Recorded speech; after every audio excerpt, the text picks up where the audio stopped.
బేవర్స్గా తిరుగుతావురా? ఇన్నాళ్ళని ఏం ఫిక్స్ అవ్వలేదండి. చిచి నానా అమ్మా, కంబైన్ స్టైల్స్ కి ఫ్రెండ్స్ ఇంటికి పిలుద్దాం అంటే వీడికి భయపడి ఎవరు రావడం లేదు. నేనేం చేశానే? వాళ్ళ వంక అదోలా చూస్తున్నావంట. ఆ గొప్ప ఫిగర్లని అదోలా చూస్తాను, ఏదో మోహాలు వేసుకొని చదిగా. ఆ గొంతు ఆ వాలకం చూడలేకపోతున్నాను రా బాబు. చిన్నప్పుడు వచ్చి నా అలాగే ఉన్నావు, తెగ ముడిచిపోయారు. ఇప్పుడు నచ్చట్లేదు నాన్నగారు మీకు? నేను ఎదవలతో డిస్కస్ చేయను. నేను చేస్తాను. మీరు చెప్పదలుచుకుంది ఏమిటో చెప్పండి. ఇంకా చెప్పేదే ఉంది. నువ్వు ఇలా గాలికి తిరుగుతుంటే నేను తిండి పెట్టలేను. నాన్నగారు ఇప్పుడు శుక్ర మహాదశి 4వ పాదంలో ఉంది. నేను ఇప్పుడు ఏం చేసినా కలిసి రాదు. శనిగారు సెంటర్ లో కాసేసి నన్నే చూస్తున్నాడంట. వాడు అలా సైడ్ అయిపోయి నేను ఏదో అవుతాను కదా, మీరు కంగారు పడకండి. ఇవన్నీ ఆ జగదాంబ చౌదరి గారు చెప్పాడా? వా, జేసీ గారిని గాడు గిడు అనకండి బాబు, మీకే మంచిది కాదు. అబ్బా ఊరుకోండి, ఎవరి నమ్మకాలు వాళ్ళవి. ఎరా ఇంతకీ ఆ శనిగాడు సైడ్ కి ఎప్పుడు వెళ్తాడంట? నేను పోయా. నువ్వు సెంటర్ లోకి రావాలమ్మా. మరి ఆ గురువు సెంటర్ లోకి ఎప్పుడు వస్తాడంటావు? అవన్నీ మనకి తెలుస్తాయి అంటే జేసీ గారు తెలుస్తాయి. నాన్నగారు ఒక 1000 రూపాయలు ఇవ్వండి, దక్షిణ నుంచి అన్ని అడిగేసి వస్తాను. ఎదిగిన కూతురు గుండెల మీద కుంపటైతే నీలాంటి బేవార్స్ కొడుకు క్లైమోర్ మైన్స్ లాంటి వాడు చీదరిదుడా. ఆ జేసీ గారు పోయాక వీడు నేను అమ్మ నువ్వే ఫీల్ ఓకే. ఆయన కావాలని అంటున్న మాటలు కాదు, ఆయన దేవుడు. కానీ ఆ శనిగాడు ఆడి కాన్సన్ట్రేషన్ అంతా నా మీదే పెట్టేశాడు. మరి ఇప్పుడు ఎలాగరా నాన్న? ఆ పని మీద డబ్బులు అడుగుతుంటే ఆయన ఇసుక్కుంటున్నాడు. పోనీ నువ్వేనా ఇవే? నా దగ్గర కూడా లేవురా.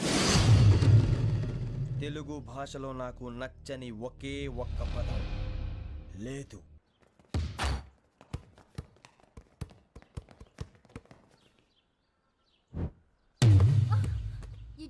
అరే సోరే, బాల్ తీసుకురారా. సారీ ఏదో బాల్ బాస్కెట్ బాల్ మాలాంటి ఆడాలి. మీలాంటి మాసన కొడుకులు ఆడితే ఇలాగే ఉంటది.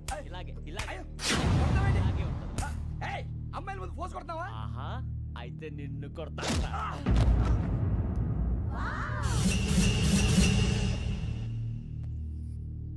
వాడు అమ్మాయిలు ఉన్నారని చూడరా ఎలా రెచ్చిపోతున్నాడు. బాస్కెట్ బాల్ మీ వాడి ఆట కానీ మీలాంటి మాసోళ్ళు ఆడే ఆట కాదు అంటున్నాడు రా. రే ఇంత ముందు 2-3 సార్లు కూడా ప్రతి విషయంలో జోక్యం చేసుకుని మన వాళ్ళు కొడుతున్నాడు రా. వాడిని ఏదో ఒకటి చేయాలరా, వాడిని వదలొద్దు.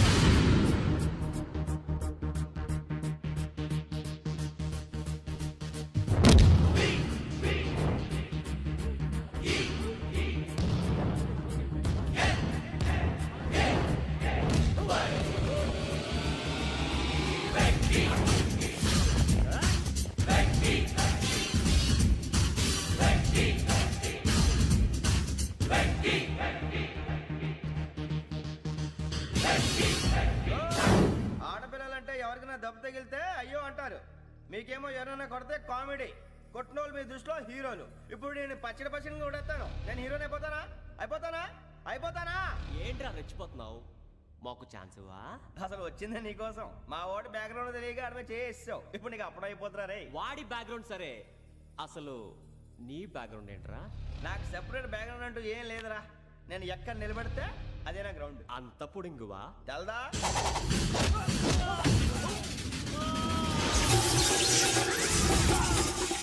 ఎవ్వా మన మామిడి కొట్టినప్పుడు వావ్ అన్నారు, ఇలాగే ఉంటుంది.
సూర్యబాబు, ఇందాక నేను కొట్టినప్పుడు నీకే అనిపించిందిరా? కుమ్మేయాలనిపించింది. మరి కుమ్మే. అమ్మో కుమ్ము. రేయ్ నిన్ను అమ్మాయిని ముందు గుడ్డలు పట్టుకొని కొడతాను. అలా కొడితే ఏ తగ్గుతుందిరా ఆడికి? అసలే ఎక్సైజ్ బాడీ ఏదవుది. తప్పు చెప్తాను, కొడితే మడతడిపోవాలి. మాస్తో పెట్టుకుంటే మడత మడతాడిపోద్ది. ప్రపంచంలో ప్రతి వాడు ఏదో పని చేసుకుంటున్నాడు, మనం తప్ప. మా కాంట్రాక్టర్ తో చెప్పి పని ఏదైనా ఇప్పించరా? ఎలాంటి పనులు మేము చేయం. డిగ్రీలు బిఏ. నేను ఎంఏ. ఇలా ఇచ్చాడేంట్రా?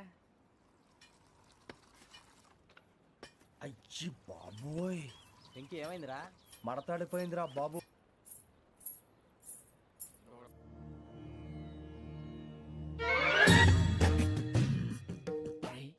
కళ్ళు మూసుకుని ఉన్నాడు, కొంపదీసి నిద్రపోతున్నాడేంటి? ధ్యానం. కళ్ళు మూసుకొని ఎవరినో కాంటాక్ట్ చేస్తున్నారు. అవునా? అబ్బా. రామ్ ప్రసాద్, నీకు నిజం చెప్పాలంటే బాధగా ఉంది, కానీ చెప్పక తప్పదు. ఎందుకంటే అది నిజం కాబట్టి. Correct sir, correct. ఏంటి సార్ అది? నీకు 40 ఏళ్ళు వచ్చే వరకు కష్టాలు తప్పవు. గురుజీ, అవి మామూలు కష్టాలు కావు, అష్ట కష్టాలనే చెప్పాలి. ఉదాహరణకు అవి ఎలా ఉంటాయంటే, దొరక్క నీకు ఫుడ్ దొరికితే అది నీ నోటికందే లోగా నీ కాలో నీ చెయ్యో తగిలే మట్టిపాలైపోతుంది. నీ వాకలికి తట్టుకోలేక అప్పు కోసం ఎండను పడి వెళితే అక్కడ తాళం వేసి ఉంటుంది. మరో కఠోరమైన నిజమేమిటంటే, నీ దరిద్రాన్ని చూసి భరించలేక నీ భార్య లేచి వెళ్ళిపోతుంది. ఒక్కతేనా ఎవరితోనన్నా? తప్పు. అతని దురదృష్టాన్ని చూసి ఎగతాళి చేయకు రమణ. Sorry sir. ఇదయ్యా రాంప్రసాద్, నువ్వు ఈ 40 ఏళ్ళు ఈ నరకాన్ని అనుభవించక తప్పదు. 40 ఏళ్ళ తర్వాత అలవాటైపోతుంది. ఇక నువ్వు వెళ్ళొచ్చు. ఏమో వెంకటేశ్వరరావు, కులాసైనా రమ్మన్నారట. నీకు శుభవార్త చెబుదామని పిలిపించాను. ఏంటి గురుజీ? నీకు శుక్రమహాదశ ప్రారంభం అవబోతుంది. అంటే శనిగా సెట్ అయిపోయినట్టేనా? ఆల్మోస్ట్ అయిపోయినట్టే. మీరంతా టోపీలు పెట్టుకునే ఉద్యోగాలు కూడా చేసుకుంటారు. ఇప్పటిదాకా మేమందరికీ టోపీలు పెట్టాం కానీ మాకు మేమే టోపీలు పెట్టుకుంటాం ఎప్పుడు అనుకోలేదు గురుజీ. అదే విధి. మరి ఇప్పుడు బిల్ల బంటోతు నుంచి బీట్ కానిస్టేబుల్ వరకు అందరికి నెత్తిమి టోపీలు ఉంటాయి. అందులో ఏ ఉద్యోగమో? ఎస్ఐ గారు కూడా టోపీ పెట్టుకుంటారు తెలదా? ఏది మన చదివే చదువులకు ఎస్ఐ ఉద్యోగాలు ఇస్తారేంటి? గ్రహాలు శాసిస్తున్నప్పుడు చదువులతో పని లేదు. ఏబిసిడీలు చదివినా చాలు మీ జీవితాలు విచిత్రమైన మలుపులు తిరుగుతాయి. మీకు విపరీతమైన ఫాలోయింగ్ వచ్చేస్తుంది. మీరు చాలా ఫేమస్ అయిపోతారు. వింటానికి చాలా బాగుంది. ఇప్పుడు మమ్మల్ని ఏం చేయమంటారు గురూజీ? ఏమీ చెయ్యదు, వెయిట్ చేయండి. కాలం కలిసి వస్తే అదృష్టమే మిమ్మల్ని గేలం వేసి పట్టుకుంటుంది. అంతవరకు వెయిట్ చేయండి. వెయిట్ చేసి కొంచెం వెయిట్ కూడా పెరిగింది. అయినా పర్వాలేదు, వెయిట్ చేస్తాం. అందాక ఏ అప్పు సపోర్ట్ చేసుకుని తాగుతాం. బ్రతుకుతాం అన్నట్టు అప్పు అంటే గుర్తొచ్చింది. అప్పు మీద మీ అభిప్రాయం ఏంటి గురూజీ? ఏంటరా ఇంత నుంచి మీకు ఎదుగుతున్నాను రా. ఇక్కడేం చేస్తున్నారు? ఏ మన టైం బాగుందిరా. ఎవడన్నా అప్పిస్తున్నాడా ఏంటి? కాదురా, ఉద్యోగాలు ఇస్తారమ్మన్నాడు. గురూజీ చూసారా, చౌదరి గారు చెప్పింది నిజమే. మరి శుక్రమాదేశ్ మొదలైంది. ఇంతకీ ఎవరా మహానుభావుడు? నమస్కారం. అయినా నేను చెప్పింది. ఆహా, సాక్షాత్ ఎంప్లాయ్మెంట్ ఎక్స్చేంజ్ నడుచుకుంటూ వస్తున్నట్టు ఉంది. పదండి పట్టేద్దాం. నమస్కారం సార్. నమస్తే. వీలే సార్ మా ఫ్రెండ్స్. నమస్తే. నేను చెప్పానుగా, భగవాన్ గారు. ఆహా, పేరులోనే దేవుడు ఉన్నాడు. లోపల కూడా పాజిటివ్ థింకింగ్ ఎక్కువ. ఇంతకీ మీరు ఇండియానా చైనీసా? India sir. మా ఫేస్ చూస్తారు అనిపించలేదు మీకు? భలే కామెడీ ఫీల్ ఉన్నాడు. అవును సార్. నేను అడిగేది ఇండియన్ రెస్టారెంటా చైనీస్ రెస్టారెంటా అని. నేను ఏది ఓపెన్ గా డిస్కస్ చేయను కదా. పేరు చూసి స్కూల్లో డిస్కషన్ పెడతాడు అనుకుంటే వీటేంట్రా హోటల్ అంటున్నాడు. బాబు ఎట్ ఫీల్ అవుతున్నాడు. అంతా మీ ఇష్టం ఉంటున్నారు సార్. ఫస్ట్ చైనీస్ రెస్టారెంట్ కి వెళ్దాం. నెక్స్ట్ అక్కడ డిసైడ్ చేద్దాం. అమ్మో. చాలా ఇబ్బంది పడుతున్నట్టున్నారు. నువ్వు చేత్తో తినే బాబు. నేను జనరల్ గా చైనీసే ప్రిఫర్ చేస్తాను. ఫ్యాట్ కంటెంట్ తక్కువ ఉంటది కదా. రేపు నుంచి మేము కూడా ఇదే ఫాలో అవుతాం. ఎంతకీ మీకు స్టీల్ ప్లాంటా, షిప్ యార్డా, ఏషియాడా, జింక, బంకా? బంకా, హెచ్పిసిఎల్. ఇవన్నీ దేనికి సార్? దేనికేంటి? ఉద్యోగం చేయడానికి. మీకు ఎందులో కావాలో చెప్పండి. నేను అమలపోతున్నారా? ఏంటయ్యా డిస్కషన్స్? మాకు నీ ఛాయిస్లు ఉంటాయి అనుకోలేదు. మీరు సడన్ గా జింకు బంకు అంటే సింక్ అవడానికి కొంచెం టైం పట్టింది. అదే అదే జేసీ గారు టోపీలు పెట్టుకుని ఉద్యోగం అన్నారుగా. వీటిలో టోపులు పెట్టుకునే జాబ్లు ఎక్కడ ఉన్నాయండి? అన్నిటిలోనే ఉంటాయి, వాటిలో కూడా ఉంటాయి. వాచ్మెన్ ఉద్యోగం కావాలా? అతిచి ఇంతకీ మీరు అనే జాబ్ ఏంటి సార్? నేను చెప్పేది టోపులు పెట్టుకునే ఉద్యోగం కాదు, టైల్ కట్టుకునే ఉద్యోగం. అది టైల్ కట్టుకోవటం మాకు రాదు. వాళ్ళు కడతారులే. ఇంతకీ మీకు జిఎం కావాలనా, ఏ జిఎం కావాలనా? అట్లా పిలుస్తున్నాడు చూడు బాబు. జిఎం అడిగితే ఎలా ఉంటుందంట? ఏజీఎం అంటే వెంటనే కొంచెం పెద్దదిగా ఉంది. ఏజీఎం ఇప్పించండి సార్. అనుకున్నాను నువ్వు ఇది అడుగుతావని. జిఎం అంటే జనరల్ మేనేజర్, ఏజిఎం అంటే అసిస్టెంట్ జనరల్ మేనేజర్. తూచండి, మాకు జిఎంఏ కావాలి సార్. అది సరే కానీ భగవాన్ జీ, ఈ ఉద్యోగాలకి టోపులు పెట్టుకుని వెళ్ళొచ్చా? నీ ఇష్టం వచ్చినట్టు వెళ్ళొచ్చమ్మా. అయితే నాకు జింక్లో నాకు స్టీల్ ప్లేట్. నాకు బంకులో గానీ. కన్ఫ్యూజ్ చేయగానే ఆయన్ని అందరికీ ఒక చోట ఇప్పించండి సార్. కలిసి పని చేసుకుంటాం. జీతం ఎంతండి? 30,000 అంటే 40,000. వడ్డీ ఎంత? అప్పు కాదయ్యా, నీకు ఇచ్చే జీతం. అంటే తిరిగి ఒక్కలేదా? ఫ్రస్ట్రేషన్ లో ఉన్నట్టున్నాడు. అవునండి. నువ్వు ఇచ్చిన వాళ్ళు తీసుకోరు. మాకు అవసరం కూడా అదే. అంతేకాదు ప్రతి నెల గ్రాట్యుటీ, పిఎఫ్, సిఎఫ్. బియ్యం కూడా సార్? ఏ నువ్వు యాక్ట్ చేస్తావా? భగవాన్ జీ మీరు ఇదంతా ఎందుకు చేస్తున్నారు? ఊరికే మాత్రం కాదు, నేను మంచోడని చెప్పి నా కారు పెట్రోల్ లేకుండా వెళ్తుందా? వెళ్దాం. నేను ఇచ్చుకోవాల్సినవి ఉంటాయి కదా. ఇలా చూడు, అందుకని ఉద్యోగానికి వాళ్ళ ఆకారం తీసుకుంటా. మా గెటబుల్ చూసి మీరు అపార్థం చేసుకుంటున్నారు. మాకంత పొజిషన్ లేదండి బాబు. పోనీ నలుగురు కలిసి ఉద్యోగం చేసుకోవచ్చా? మీ దరిద్రం నాకు అర్థమైంది. థ్యాంక్స్. మీ నలుగురు కలిసి ఓ ₹1,00,000 ఇవ్వండి చాలు. నేను నమ్మనరా, డబ్బుల విషయంలో అసలు నమ్మను. నాన్నగారు మీరు అలా అంటాం భావ్యం కాదు. ఏదో జేసీ గారి సిఫార్సు వల్ల శని గారు సైడ్ అయ్యి శుక్రవారం మొదలైంది. ఉద్యోగం దానంతటి అదే వెతుకుంటూ వచ్చింది. అందుకని ఇంకేం కావాలో చెప్పండి. స్టీల్ ప్లాంట్ లో జీఎం అని పెద్ద పోస్ట్ అమ్మా. జీతం 30,000, నెల నెల ప్రమోషన్లు, సిఎఫ్లు, డిఎఫ్లు, పిఎఫ్లు, బిఎఫ్లు. ఇవన్నీ నువ్వు చదివిన చదువుకే. అబ్బాబే దీనికి చదువుకి సంబంధం లేదండి. చెప్పాను కదా శుక్ర మహాదశ. అది దాని పవర్ అనుకోండి, ఎఫెక్ట్ అనుకోండి. ఈ రోజుల్లో కూడా గ్రహాలు ఏటా nonsense. అబ్బా ఏంటండి వాడన్న ప్రతిదాన్ని ఇలా కొట్టి పడేస్తారు. చిన్నప్పటి నుంచి లక్షల పోస్ట్ చదివించారు. అమ్మా నువ్వు లేని పోనీ పెట్టుకో. లక్షలు ఎక్కడైనా ఊరుకోరా, మాట వరుస కదాలే. ఒక 25,000 ఇస్తే వాడి జీవితం సెటిల్ అయిపోతుంది అంటున్నాడుగా. అంతగా ఆలోచిస్తారేంటండి? అమ్మా నాకు ఉద్యోగం రాగానే మీ అందరి స్టీల్ ప్లాంట్ షిఫ్ట్ చేస్తానే. ఓకే నువ్వు చెప్పేదంతా కరెక్టేనా? నాన్నగారు మీకు అంత అనుమానం అయితే ఇవ్వకండి. సర్లే, ఇప్పటికిప్పుడు అంత డబ్బు అంటే కష్టం కానీ నా కెనటిక్ హోండా అమ్మాలి. నాకు తెలుసు మీరు ఆ నిర్ణయం తీసుకుంటారని, అందుకే పార్టీని పట్టుకొచ్చాను. బయట వెయిటింగ్.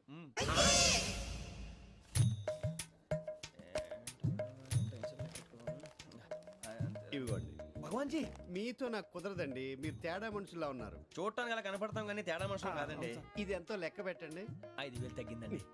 ఆ విషయం నాకు ముందు చెప్పాలి కదా. ఇది తేడాతనం కదా. సర్దుబాటు కాక జరిగిన పొరపాటు. మా దరిద్రం మీకు తెలియంది కాదు. మీ ప్రాబ్లమ్స్ నాకు అనవసరం అండి. ఇప్పటికే మీ మూలంగా 3 లక్షల బొక్క తెలుసా? మీరు ఫేస్ అంత చిరాగ్గా పెట్టకండి. రే ఆ గొలుసేవరా తొందరగా ఎవరా, ఆయన కోపం వస్తుంది. ఇదిగో తీసుకోండి. తీసుకోండి ప్లీజ్. భగవాన్ గారు తీసుకోండి సార్ ప్లీజ్. భగవాన్ గారు మీ కోపం తగ్గిందా? కోపం కాదు వెంకటేశ్వరరావు గారు, ఎందుకో మోసాన్ని భరించలేను. అది నా బలహీనత. ఇవన్నీ వదిలేయండి, ఇంకోసారి పొరపాటు జరగదు. మేము ఎప్పుడు జాయిన్ అవ్వాలో చెప్పండి, కొత్త బట్టలు కొనుక్కోవాలి. మీరు ఆ పనిలో ఉండండి. పొద్దున్నే గుడికి వెళ్ళి 9:30 కల్లా, మొన్న వచ్చారే ఆ ఆఫీస్కి వచ్చేయండి. మీ అపాయింట్మెంట్ ఆర్డర్స్ రెడీగా ఉంటాయి. 8:30కి వచ్చేస్తాం. మీరు వచ్చిన వాళ్ళ తలుపులు తీరు. మీ కంగారు నేను అర్థం చేసుకోగలను. ఇంతకాలం పని లేక స్తంభించిపోయిన మీ జీవితాలు ఇక నుంచి వేగం పుంజుకుంటాయి. ఆయన ఉన్నారా? ఎవరు? భగవాన్ గారు. మీరెవరు? ఆయన క్లోజ్ ఫ్రెండ్స్. సరే లోపల రండి. పదా సార్ వీళ్ళు భగవాన్ క్లోజ్ ఫ్రెండ్స్ అంటారు. సరే నువ్వు వెళ్ళి నేను మాట్లాడతా. సార్ మీరంతా భగవాన్ స్నేహితులా? అవును, అలాంటి స్నేహితులు ఉన్నందుకు గర్వపడుతున్నాం. సరే ఏంటి సంగతి? ఏముంది, మా అపాయింట్మెంట్ ఆర్డర్ చేస్తే పట్టుకులు చేరిపోతాం. ఈ రోజు గురు పౌర్ణమి, మంచి రోజు. అపాయింట్మెంట్ ఆర్డర్ ఏంటి? మీకు అందాల్సిన నీకు అందనట్లేదు. ఏంటది? ఏంటంటావేంటి? ఒక్కోడు 25,000 ఇచ్చాం. భగవాన్ గారి హెల్పింగ్ నేచర్ కాబట్టి తక్కువ రేటుకి ఒప్పుకున్నాడు. ఇంతకీ ఇది ఏ ఆఫీసో మీకు తెలుసా? తెలుసుకోవాల్సిన అవసరం మాకు లేదు, కానీ చెప్పాల్సిన అవసరం మాకుంది. యాంటీ కరప్షన్ బ్యూరో అంటే అవినీతి నిరోధక శాఖ. లంచం తీసుకోవటమే కాదు, ఇవ్వటం కూడా నేరం. మీ భగవాన్ గారు ఒక 420. మా బాబుకి ఎన్ని తిట్లు వచ్చిన విషయం నిన్నే తెలిసింది నాకు. ఇంతవరకు మా బాబు నా ఒట్టుమే చేయలేదని మీ అందరితో గర్వంగా చెప్పుకునేవాడిని. First time man handing record దొబ్బింది. తక్కువే నా గోల్ చెలుగు లాగేస్తున్నాడు. అరే కోపడకండి రా, వాడు ఇక్కడే దొరుకుతాడని మా ఫ్రెండ్ చెప్పాడు. తొక్క దొరుకుతాడు. మీకు జింక్ లో కావాలనా, బంక్ లో కావాలనా, స్టీల్ ప్లాంట్ లో కావాలనా, షిప్ యార్డ్ లో కావాలనా? అంటే ఎక్కడ పడితే అక్కడ ఇప్పిస్తారా సార్? ఎక్కడ పడితే అక్కడ, ఎలా కావాలంటే అలా చేసుకుందాం. ఇబ్బంది ఏమీ లేదు. ఆపరేషన్ లో కావాలనా? అవి గేమ్స్ కదా సార్. ఆ స్పోర్ట్స్ కోటా లేవయ్యా. ఏమైంది సార్? ఉద్యోగాలు ఇప్పించమని ఎంట పడుతున్నారు. నువ్వు టచ్ లో ఫోన్ చేయ.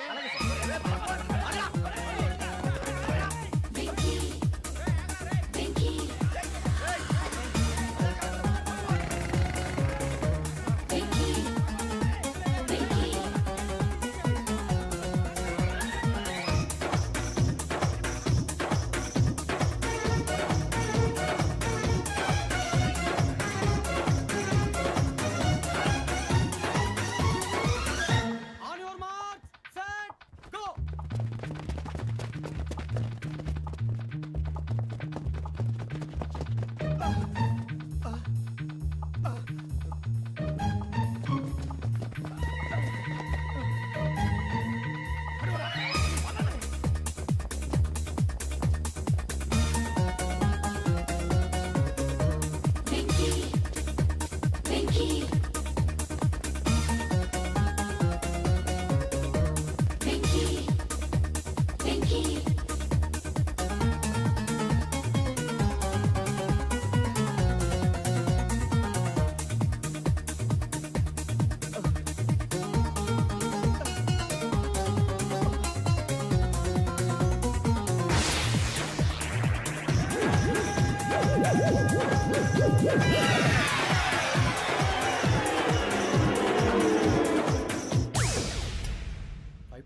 అవును సార్.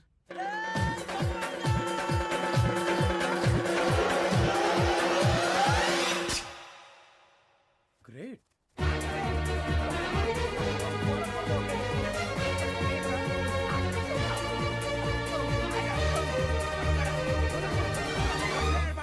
మీ నలుగురు సెలెక్ట్ అయ్యారు. దేనికి? ఎస్ఐ సెలక్షన్స్ లో మీరు ఫిజికల్ టెస్ట్ అన్ని పాస్ అయ్యారు.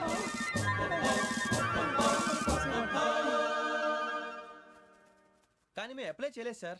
అప్లై చేయలేదా? చేయి వదలకండి సార్, కాలు పట్టుకోవాల్సి వస్తుంది. రాగరాకు వచ్చిన అవకాశం. సరే, మీరంతా డిగ్రీలు పాస్ అయ్యారా? ఎప్పుడో. ఓకే, ఇప్పుడు అప్లై చేయండి. Thank you sir. నేను మేనేజ్ చేస్తాను. Thank you sir. మీరు రిటర్న్ టెస్ట్ ప్రిపేర్ అలాగే అవ్వండి. సార్. All the best. రేయ్, ఈ పరీక్షల్లో సమాధానాలని ఏబిసిడ్యూల్లోనే ఉంటాయి. ప్రతి ప్రశ్నకి 4 ఏదో ఒకటి కరెక్ట్ ఆన్సర్. ఏది కరెక్టో మనకు తెలియదు కదరా. నీకు ఏబిసిడ్యూల్ తెలుసు కదా? తెలుసు. అయితే కళ్ళు మూసుకుని 4 ఏదో ఒకటి రాసుకుంటూ పోతాం. మన అదృష్టం బాగుండి అవి కరెక్ట్ అయితే పాస్ అయిపోతాం. ఎస్ఎల్ కూడా అయిపోతాం. వారిని ఏబిసిడీలు వస్తే ఎస్ఐలు అయిపోతాం అని తెలిస్తే నాన్న కష్టాలు పడి డిగ్రీలు చేసేవాళ్ళం కాదు కదరా. రెడీ, స్టార్ట్ చేద్దాం. నీ ఇష్టదేమో ఆంజనేయ స్వామి. వేసుకో. నీ ఇష్ట పొలిటీషియన్ వాజ్పేయి. ఏబిసిడీలో రావాలి. నేషనల్ లెవెల్లో కాదు, స్టేట్ లెవెల్లో 7. స్టేట్ అయితే చంద్రబాబు నాయుడు. సిఎస్కో. నీకు ఇష్టం క్రికెటర్ ఎవర్రా? Mister dependable. ఆడేవడరా? ఓ నీ క్రికెట్ లో విజ్ఞాన ప్రదర్శనలో ద్రావిడు. డిఎస్కో. వేసావా? నీకు ఇష్టమైన నటుడు? బాలకృష్ణ. సమర్ సుమారెడ్డిలో డీటెయిల్స్ వద్దు, బిఎస్కో. అయిపోయిందిరా, అందరూ దీన్నే ఫాలో అవ్వాలి. రాత్రికి ఏబిసిడీలు బాగా బట్టి పట్టండి. అందరూ ఏవే ఆన్సర్లు రాయాలి. మునిగితే అందరూ కలిసే మునుగుదాం. అయినా గురువారం పాటు గురుమేట్ల మీద కూర్చొని రాసింది ఖచ్చితంగా జరుగుతుందని జేసీ గారు చెప్పారు. మన ప్రయత్నం మనం చేద్దాం, మిగిలింది నేను ఎక్కడికి వదిలేద్దాం. ఆయన కూడా ఏదో పని ఉండాలి కదా.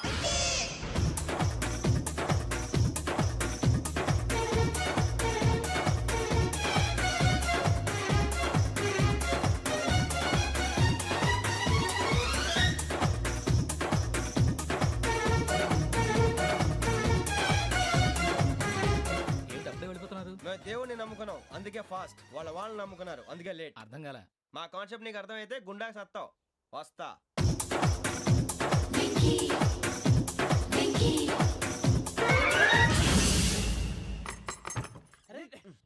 మనం అనుకున్నదంతా జరిగిపోయిందిరా. పొద్దున చిరా తెప్పించకండి. ఎవరు పోయారు? నీ దరిద్రం పోయింది. నువ్వు ఎస్ఐ ట్రైనింగ్ సెలెక్ట్ అయ్యావు. అన్న తండ్రి నేనే నమ్మలేదు, వాళ్ళు నమ్మారు. నాన్న నోరు తెరవరా. వాడు ఇంకా మొహం కడుక్కోలేదమ్మా. వాడికి ఏం కొత్త కదమ్మా, నువ్వు పెట్టవే. అమ్మా, చాలా సంతోషంగా ఉంది. ఈ సంతోషాన్ని వెంటనే చౌదరి గారితో పంచుకోవాలి. రేయ్, ఎవడన్నా సంతోషాన్ని కన్నవాళ్లతోటో కట్టుకున్న దాంతోనో పంచుకుంటాడు. నువ్వు మాట్లాడితే దరిద్రుడు జేసీ గారితో. నాన్నగారు, మీకు 1,00,000 సార్లు చెప్పానే అనొద్దని. నేను ఈ రోజు పొజిషన్కి వచ్చానంటే ఆయనే కారణం. జగదాంబ చౌదరి గారు అంటే దైవాంశ సంభూతుడు. అయితే వెళ్ళి అదే వెళ్ళి ఆయన కాళ్ళమివ్వడు. మీరు మామూలు మనుషులు కాదు స్వామి. టోపీలు పెట్టుకుని ఉద్యోగాలు వస్తాయన్నారు, అలాగే జరిగింది. ఏబిసిడీలు వస్తే చాలన్నారు, చివరికి వాటిలతోనే ఉద్యోగాలు తెచ్చుకున్నాం. ఇందులో నాదేముంది? మీ గ్రహాల మూమెంట్ అలా ఉంది. అలా అనకండి, ఆ గ్రహాలు అలా మూవ్ అయ్యేలా చేసింది మీరే. వెంకీ, ఈ ప్రయాణంలో నీకు ఇంకో ప్రయోజనం కూడా ఉందయ్యా. వీళ్ళందరూ ట్రైన్ యాక్సిడెంట్ లో పోతారా స్వామి? కాదయ్యా, ఈ ప్రయాణంలో నీకు అందాల రాశితో పరిచయం ఏర్పడుతుంది. ఆ పరిచయం ప్రణయంగా మారి వివాహానికి దారితీస్తుంది. స్వామి, మాకు పొజిషన్ లేదని ఊళ్ళో లేడీస్ అందరూ చాలా చీప్ గా చూస్తున్నారు. ఎలారా బాబు అనుకున్నాను. చల్లటి వార్త చెప్పారు. మరి మాకు నీకింకా కొంతకాలం బ్రహ్మచర్యం తప్పదు. వీళ్ళకి ఇప్పుడు అప్పుడే తొందరగా ఉందిలేండి. మేము బయలుదేరుతాం స్వామి. మిక్సెల్ టచ్ లో ఉంటాం. శుభం. బుచ్చిగా ఏట్రా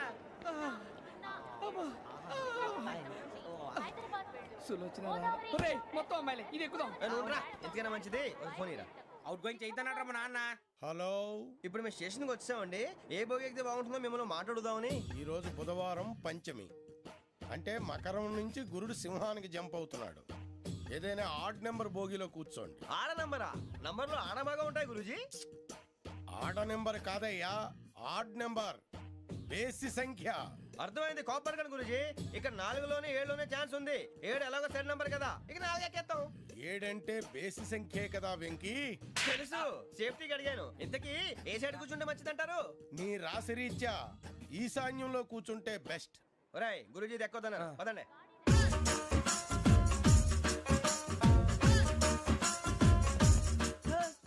ఇందాక నిలబొమ్మని ఇంకే నిలబడమేంద్రా? అది కాదు సార్, ఆడికి ఇచ్చారు, నాకు ఇవ్వలేదు.